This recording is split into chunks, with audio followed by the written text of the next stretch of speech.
Comme souvent, ce fut une journée où je me sentis seul. Et comme à chaque fois en ce moment de solitude, un jeu me revint. Ce fut un phare dans ma nuit, mais aussi une curiosité. Une œuvre clé de tous ceux qui ont pu l'essayer. Je n'y croyais pas. Et un jour, j'ai pu y jouer. Et depuis ce jour, il hanta toutes mes nuits. Ce jeu est Mother 3.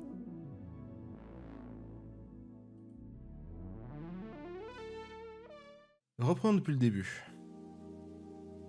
Tout commence un jour quand je glande sur YouTube.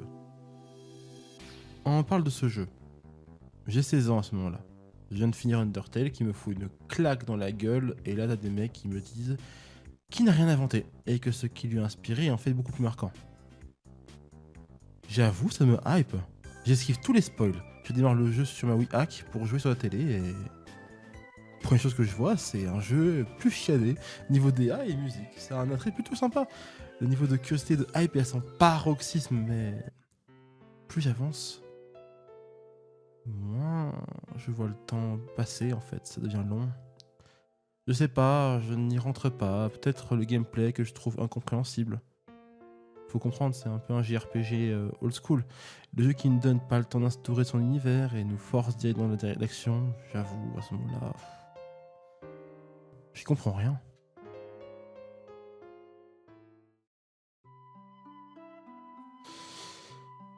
Ça fait 1h30 que je joue là et... il y a eu plein de moments intenses, hein, mais sans réellement me tâter, hein.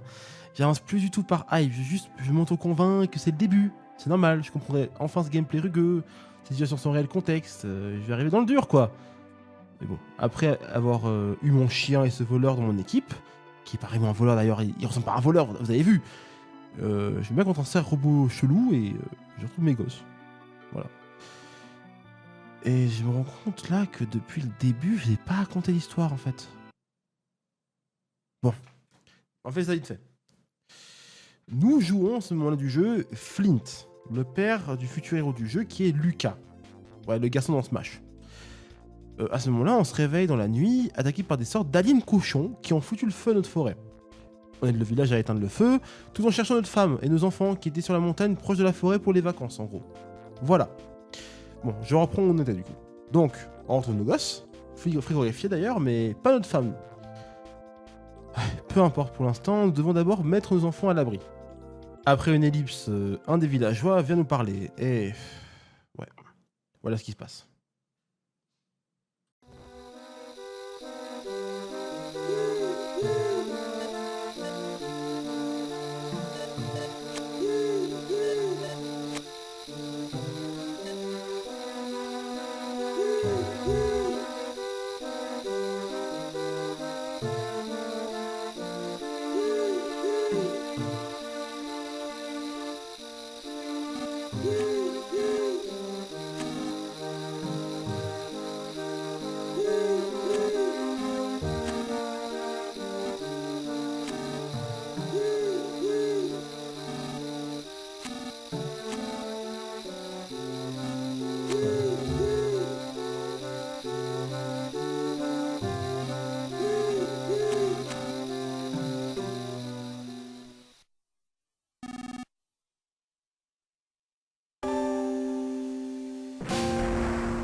Euh... Quoi? Qu'est-ce que je viens de voir? Qu'est-ce que je viens de vivre? Le jeu a réussi à me donner un choc sans doublage, sans expression du visage. Il m'a montré une expression brute, violente du désespoir. Peut-être que finalement, ça peut être intéressant. Et là, stop 2 secondes.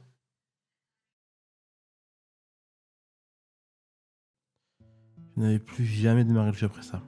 Ouais, j'étais passé à autre chose. Je ne sais même pas pourquoi. J'ai juste stoppé là, sans réellement réfléchir, par pure flemme. Et aussi parce qu'un jeu, que je vous parlerai un jour, est passé par là. Entre-temps, j'ai pu grandir, voir d'autres jeux marquants, mais c'est vrai qu'il m'arrivait souvent de rêver du jeu, dans mes nuits agitées, de me frustrer en disant qu'un jour, il faudrait que je finisse ce jeu. Et ce jour arriva à mes 23 ans.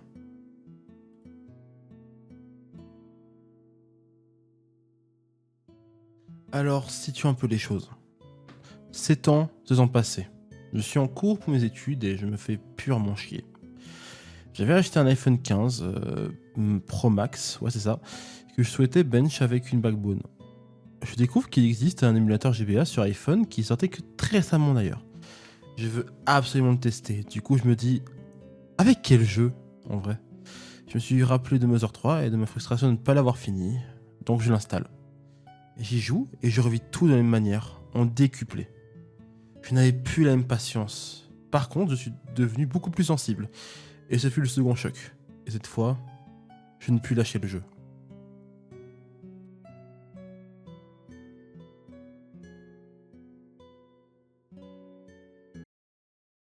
Bon, changeons un peu la structure de la vidéo. Je ne vais pas non plus tout vous raconter.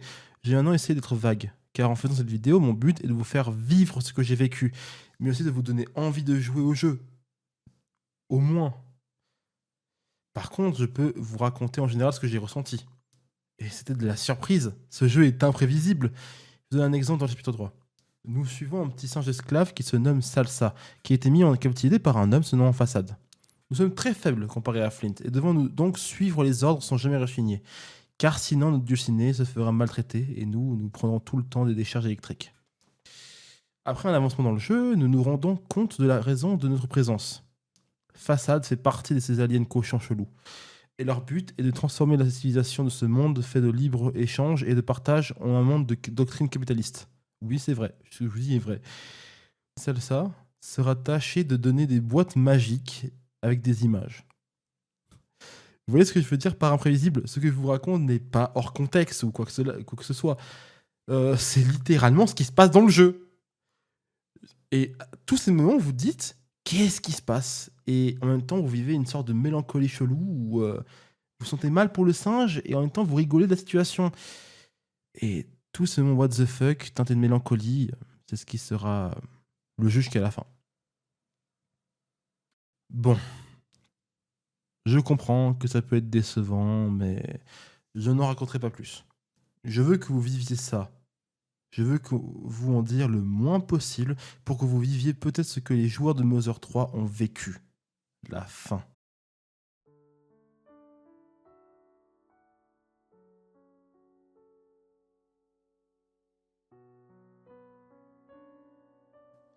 Cette fin est inspoilable, ou plutôt perd en saveur en étant spoilée.